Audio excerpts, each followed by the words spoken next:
The Promise, Part 14. The alert on Mark's screen pulsed like a heartbeat. The red code blinked, then expanded into a map of coordinates and timestamps.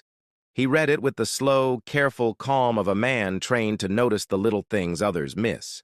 A deposit had cleared in Newark, then a small withdrawal at a gas station on the outskirts of the city. The system traced a chain of transfers, quick, dirty, and textbook.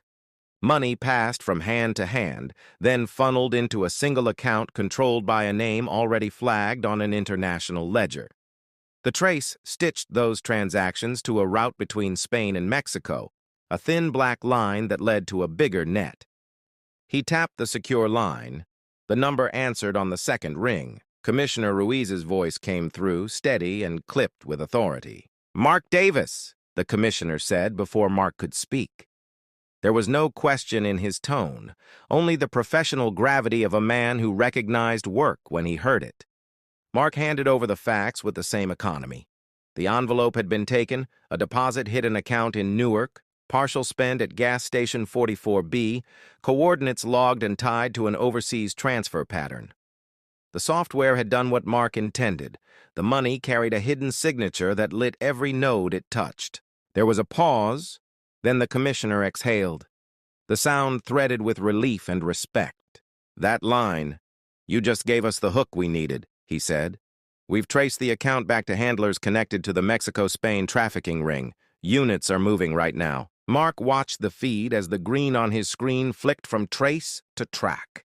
Within minutes, the commissioner's voice returned, more urgent now. "Newark Task Force has frozen the account. We've identified 3 names and 1 address tied to the boss. SWAT and the anti-trafficking unit are en route.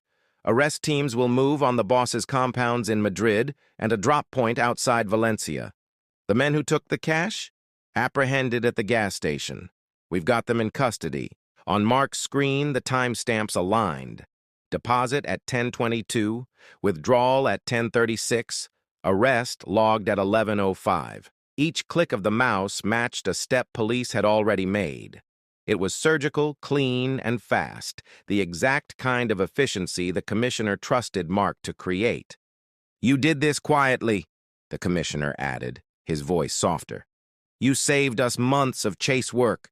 You always had a way of seeing the fractures others miss. I can't tell you how much that helps. I owe you, and so does this city." Mark closed his eyes for a second and let the compliment land.